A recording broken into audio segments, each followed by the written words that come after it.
Assalamualaikum, salam sejahtera. Saya Zulfitri Yusof. Ini adalah Agenda Awani. Agenda Awani malam ini istimewa. Saya bawakan cerita mengenai Fakulti Undang-Undang Universiti Melaya UM yang telah ditubuhkan dan juga menyambut sambutan Jubli Emas Ulang Tahun ke-50-nya pada tahun ini. Menurut sejarah 50 tahun penubuhannya, Fakulti Undang-Undang telah berkembang daripada hanya mengambil ataupun ada pengambilan 50 pelajar pada tahun pertama kepada 160 pelajar sarjana muda setahun, iaitu pelajar dalaman. 450 lagi pelajar pasca siswasa di mana 110 daripadanya sedang melanjutkan pengajian PhD dalaman dan juga jauh dan lebih daripada 300 pelajar luar negara. Kita ingin bercerita mengenai legasi Fakulti Undang-Undang Universiti Melaya dan bagaimana kita dapat melihat dalam gambaran yang lebih besar betapa pentingnya di peringkat Menara Gading institusi pengajian tinggi memainkan peranan yang sangat signifikan untuk memastikan keluhuran perlembagaan dan juga keadilan itu ditegakkan dengan melahirkan generasi-generasi pelapis dalam bidang perundangan dan juga menjadi platform untuk mencambahkan ilmu perundangan di negara ini. Malam ini saya bersama dengan Presiden Pertubuhan Alumni Rumpun Fakulti Undang-Undang Universiti Melaya dan juga merupakan merangkap pengerusi bersama Jawatankuasa Penganjuran Sambutan 50 Tahun Fakulti Undang-Undang Universiti Melaya, Tan Sri Syarizat Jalil bersama dengan kami pada malam ini. Terima kasih Tan Sri. Apa khabar Zul? Apa khabar? Lama tak jumpa. Itulah. Terima kasih. Tahniah juga atas saya rasa penganjuran cukup baik pada hari Jumaat lepas sambutan 50 tahun di mana semalam kemarin dan juga bagaimana Tan Sri melihat apabila kita melihat penubuhan Fakulti Universiti Undang-Undang Universiti Melaya ini 50 tahun, legasinya cukup besar dan sambutan itu bukan kerana 50 tahun itu semata-mata, tapi apabila melihat kepada sambutan sirih pulang ke gagang pada Jumaat lepas semuanya yang hus-hus dalam bidang perundangan ada. Mungkin Tan Sri dapat komen sikit dan juga melihat kepada signifikannya Fakulti Undang-Undang penubuhannya itu. Okay, pertamanya Kak Ijat, please call me Kak Sure. Ijat. Ya. Ingin mengucapkan terima kasihlah kepada Zul dan semua di Astro kerana sudi menjemput Kak Ijat datang pada hari ini. Sempena dengan sambutan 50 tahun fakulti tersayang kami, Fakulti Undang-Undang Universiti Melaya. Alhamdulillah, semalam jam 3 petang, Yang Amat Berhormat yang merupakan graduan, ramai orang tak tahu bahawa Yang Amat Berhormat adalah graduan Fakulti Undang-Undang Universiti Melaya. Senior ataupun junior Kak Ijat time tu? Junior lah. Junior. Okay. Jadi beliau datang balik ke kampus sebagai Perdana Menteri dan merangkap alumnus Universiti Melaya, Fakulti Undang-Undang. Jadi kami di Fakulti Undang-Undang kita memang merasakan macam keluarga, satu keluarga yang erat, tali silaturahim tu tidak putus. Jadi kita rasa amat bangga sekali dengan pencapaian alumnus kita, Yang Amat Berhormat Datuk Seri Ismail Sabri. Tetapi sebenarnya kalau kita menyingkap kembali, Yang Amat Berhormat Perdana Menteri sudah pun menunjukkan bibit-bibit kepimpinan jauh dahulu masa beliau menjadi student leader. Ramai rakyat tak tahu bahawa Datuk Seri Ismail Sabri satu ketika dahulu beliau beliau adalah kelas 1980. Beliau menjadi Presiden AMSU ataupun University Malaya Students Union atau PMUM, Persatuan Mahasiswa Universiti Melaya. Memang persatuan itu power di Universiti Melaya. Beliau menjadi presidennya. Bukan calang-calang orang boleh menjadi presiden. Jadi kalau kita tengok pencapaian beliau sebagai student leader to Prime Minister. Jadi kita pun meraihkanlah kehadiran beliau dan ramai lagi daripada alumnus kita. Kalau saya nak sebut bukan nak mendabik dada, tapi ini realiti dan faktanya. Realiti. Dan saya rasa bersama daripada Perdana Menteri juga badan-badan legislatif lain dan juga badan eksekutif dan juga badan perundangan, kehakiman, semuanya alumni daripada Universiti Melaya. Memang betul. Kak Jab, kalau dapat ceritakan sikit legasi tu. Okey, kita ada macam tiang seri dalam di negara kita. Pertama, parlimen. Parlimen dia speakernya adalah Yang Berhormat Tan Sri Azhar, speaker. Alumni kita, kelulusan Fakulti Undang-Undang. Dan ramai daripada ahli parlimen. Misal kita macam Datuk Seri Azalina dan lain-lain. Ramai lagi. Datuk Seri Taqiyuddin hadir semalam. Yang Berhormat Datuk Seri Fadilah Yusof, Menteri Kerja Raya kita pun. YB Senator T, Timbalan Menteri Belia dan Sukan. Dan ramai daripada ahli-ahli yang berhormat adalah alumni kita di parlimen. Dan ketuanya adalah Yang Amat Perdana Menteri. Our alumni, okey. Bidang dalam badan kehakiman yang tertinggi, Yang Amat Arif, Tun Tengku Maimun adalah alumni kita. Alumni kita, okey. Dan seorang wanita lah, saya kena cakap Itu satu kelebihan, satu pencapaian. Dan selain daripada beliau, ramai daripada hakim-hakim, Mahkamah Persekutuan, Mahkamah Tinggi, ramai. Dan saya kata, boleh kata semua mereka hadir semalam lah ya, untuk meraihkan 50 tahun. Ya. Dan yang ketiga adalah bidang kerajaan di legislatif dan kehakiman, bidang Tiang Seri. Malah kita punya Attorney General pun alumni kita, Tan Sri Idrus. Solicitor General kita pun Datuk Tariuddin ya, pun alumni kita. Jadi itu dalam kerajaan. Di luar kerajaan, ramai daripada peguam-peguam kita yang hebat. Misal katalah Tan Sri Syafi, siapa tak kenal beliau kan? Alumni kita. Banyak lagi.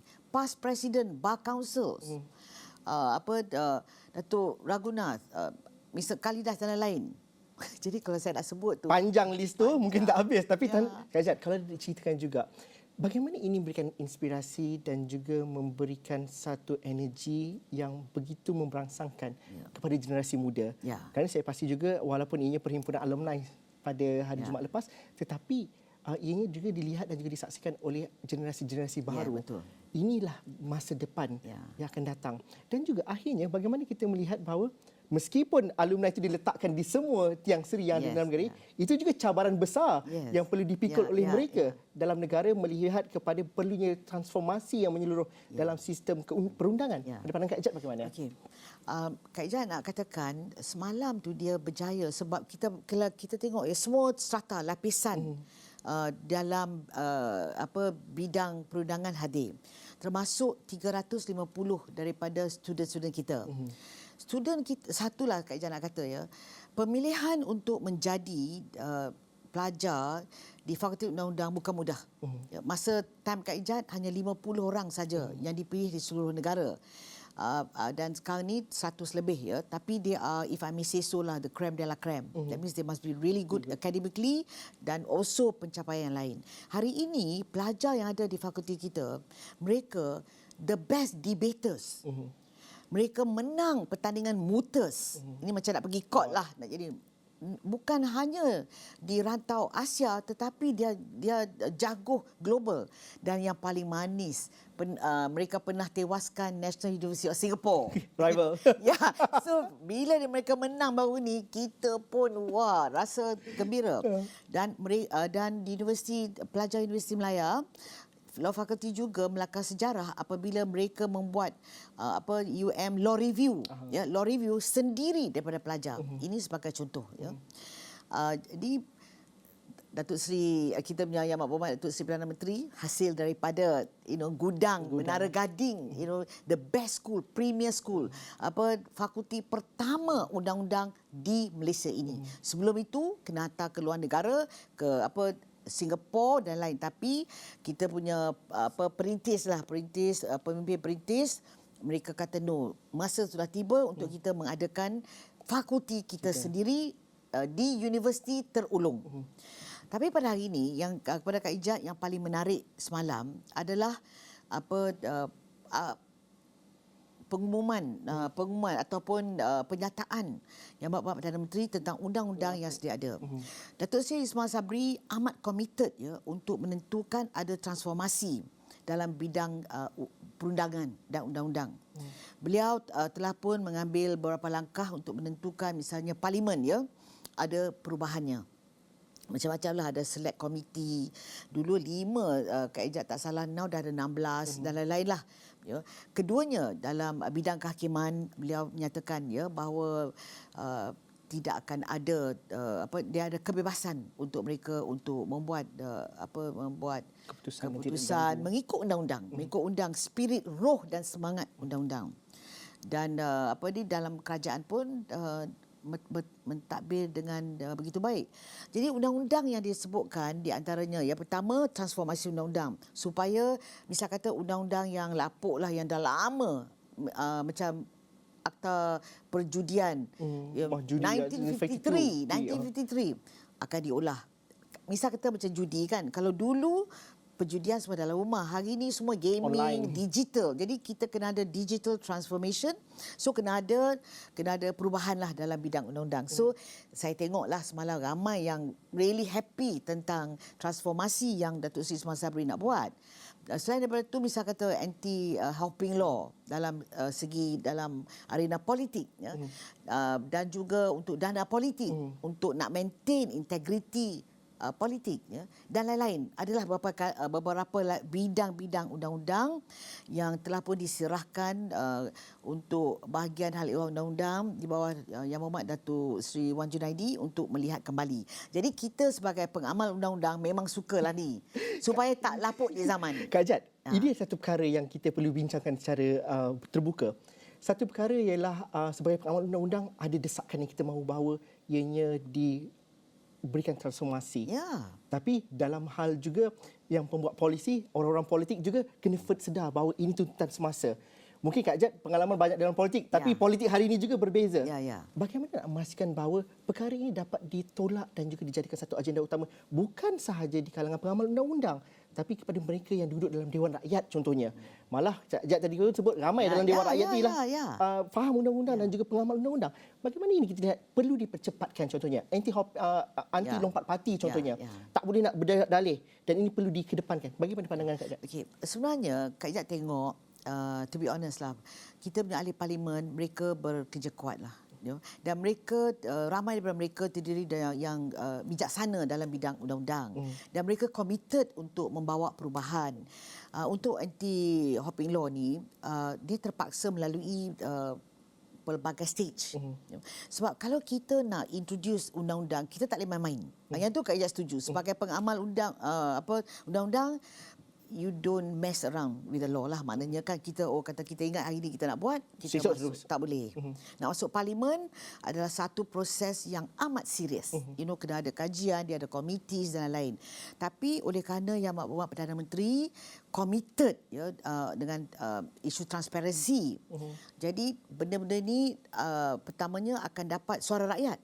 Suara rakyat melalui MPs. Jadi MPs bawa ke parlimen dan ia akan menjadi kenyataan. So kepada Kak Ijaz, perjalananlah pentadbiran baik. Ya, walau nampaklah gitu gini apa semua itu biasalah, biasa. Tetapi yang mustahak adalah outcome-nya.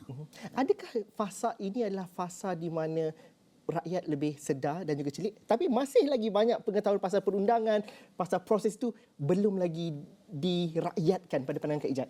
No, Kak Ijaz rasa bahawa sebenarnya rakyat Malaysia ni bijak pandai tau.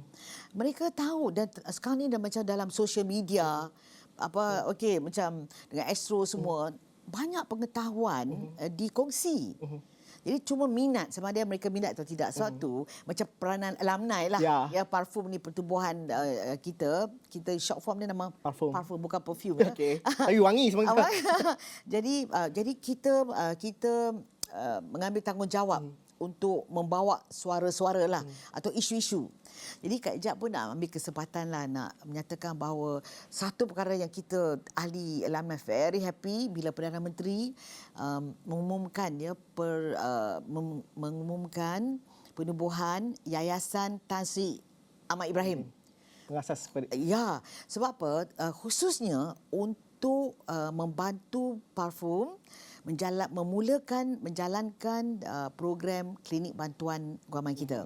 Jadi di antara legasi lah untuk alumni ni, kadang-kadang kita duduk situ tak ada apa legasi kan. Jadi saya dan semua kita dah buat ketetapan, one of the things kita nak buat adalah bantuan klinik bantuan guaman. Sebab ramai daripada ahli parfum adalah hakim, magistrat semua, dan mereka tahu bahawa ramai daripada yang terpaksa dihadapkan ke mahkamah, terutama orang miskin, ya, mereka tidak ada khidmat peguam. Jadi kita mengambil kita bertekad untuk nak mulakan sebab pada hari ini kita ada lebih kurang 7,000 graduan kita top notch. Okay. So melalui alumni platform kita nak menggemeling tenaga free dan akhirnya rakyat dan ramai. Bila kita jumpa Perdana Menteri menyambut seruan tu. So yesterday was a surprise. Beliau masalah kita sebelum ni nak cari mekanisme macam mana yang kita nak buat ni. So PM kata never mind, I will think about it. Saya setuju sebab apa, vision PM adalah untuk membantu rakyat yang miskin, betul tak? B40 yang dan lain-lain. Dan di bidang perundangan ni mungkin ramai yang tidak terfikir, like bantuan guaman ni. Jadi semalam bila Perdana Menteri surprise semualah dengan penubuhan Yayasan Tan Sri Ahmad Ibrahim, our founder of the faculty. Dalam bidang perundangan nama Tan Sri Ahmad Ibrahim memang arwahlah ya. Amat gemilang lah dan dihormati. Dan Perdana Menteri memberi 1 juta untuk memulakan. Tapi dia mungkin akan masalah berapa bulan sebab nak set up yayasan dan lain. Dan alhamdulillah sebelum ni pun Yang Ma'arif Tun Tengku Maimun, apabila kita maklumkan kepada beliau carangan kita nak set up the legal aid clinic, beliau pun setuju. Dan beliau telah pun memberi 1 bilik di kompleks mahkamah untuk digunakan di KL. Tan Sri, Kak Jad, saya nak berhenti rehat seketika dahulu, tapi apabila dalam majlis malam bila kita tayangkan atau kita siarkan di platform digital kami, ramai yang kagum apabila melihat dan juga mendengar ucapan oleh Yang Amat Arif Ketua Hakim Negara Tun Tan Sri Maimun, Tun Tengku Maimun, dan juga bagaimana kita melihat bahawa dengan Yayasan Tan Sri Ahmad Ibrahim ini dapat membantu bahawa bagaimana dapat menggemblengkan kekuatan yang ada dalam alumni itu sendiri dan merakyatkan hal-hal yang berkaitan undang-undang dan juga perundangan dan juga transformasi ini dapat difahami dengan mudah. Itu kita bincang lepas ni. Kita berhenti rehat seketika dahulu, kita jumpa lagi selepas ini.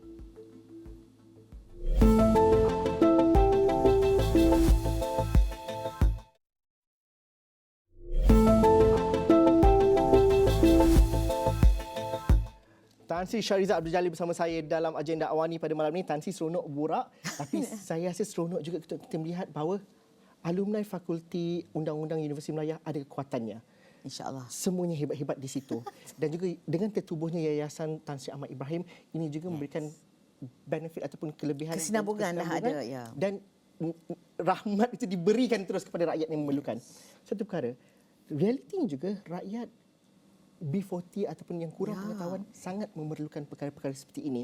Ramai yang mengatakan bahawa isu-isu perundangan dan juga kehakiman, keadilan ni bukan bidang kita, bukan kita borak setiap hari-hari. Bagaimana dengan yayasan ini dapat diperbaiki perkara itu? B40 dapat dibantu dan pengetahuan asas pasal aspek perundangan dan juga bagaimana badan kehakiman dan juga badan perundangan itu tidaklah terasing daripada rakyat. Itu saya kongsikan tadi. Apabila kita siarkan ucapan oleh Ketua Hakim Negara, ramai yang rasa macam ada connection di situ, belajar sesuatu di situ dan sangat memberikan inspirasi. Bagaimana ini dapat disuburkan lagi, Tan Sri? Okey, pertamanya kalau kita cakap dengan mana-mana pelajar undang-undang lah, kita mesti ada separation judiciary dengan yang lain tahu. Sebab apa? Itu untuk menentukan ada confidence daripada rakyat lah. Itu menjadi salah satu daripada etika. That's very important. Asas. Dan kita hormat badan kehakiman. Badan kehakiman pun tahu apa yang mereka perlu buat dan tidak. Jadi macam program semalam tu, semua yang hadir itu sebagai alumni. Dan memang betul yang Ma'arif Tun Tengku Maimun memberi ucapan yang hebat. Dan ramai mungkin dapat ini dia Ketua Hakim Negara kita kan. Ada satu forum dan majlis yang tepat. Jadi di sinilah pertubuhan seperti alumni kita boleh memainkan peranan merakyatkan undang-undang dan pengamal undang-undang juga.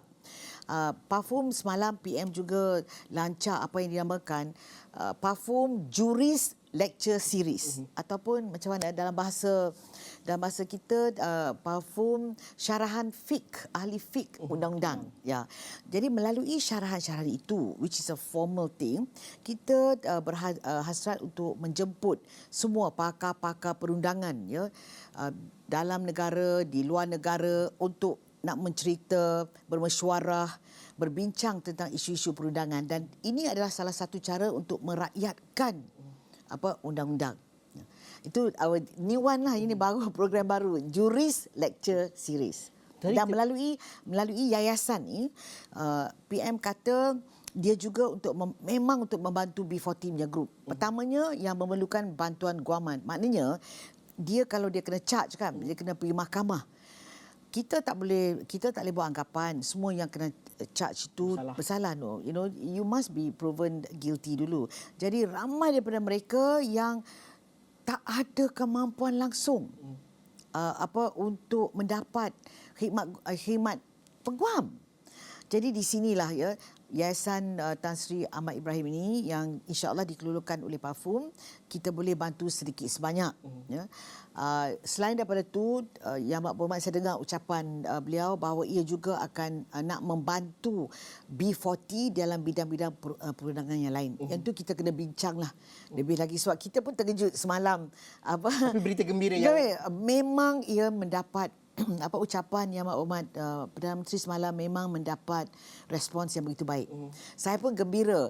Selain daripada itu, saya tengok semalam lah kan, sebagai seorang peguam, ya, saya tengok pertamanya dia complete lah, yang seniors, yang juniors, students, pelbagai kaum, bidang kehakiman, bidang legislatif, kerajaan, semuanya mahu menentukanlah pengamalan undang-undang itu dijalankan dengan baik, transparent dan juga tulus, supaya kita dapat mendaulatkan undang-undang.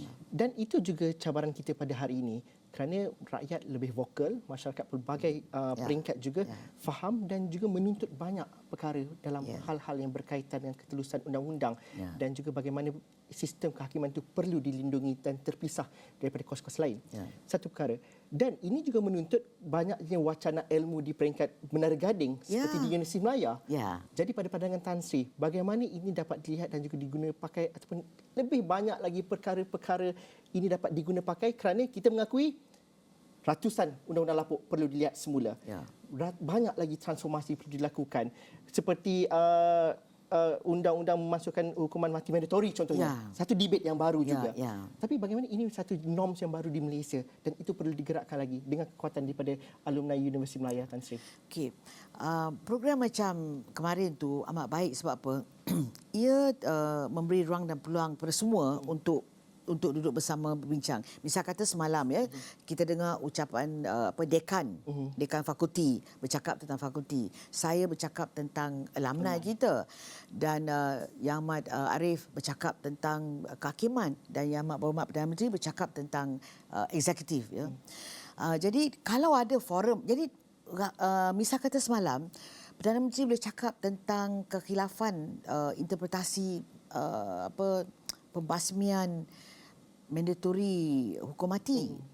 Kepada saya secara personal, memanglah ada Perdana Menteri ada sebut tentang surah Al-Maidah, tak salah saya lah, tentang macam manalah kita apabila kita selamatkan satu nyawa itu, macam tak salah saya lah, ada kita boleh selamatkan ramai, something like that lah, jadi macam hukuman mandatory ni, macam PM explain semalam, bahawa bukan nak mansuh, tetapi memberi hak, pilihan kepada hakim-hakim mengikut fakta evidence dalam kes itu, sama ada nak hukum mati ataupun hukum berapa tahun ke apa. Jadi ada pilihan.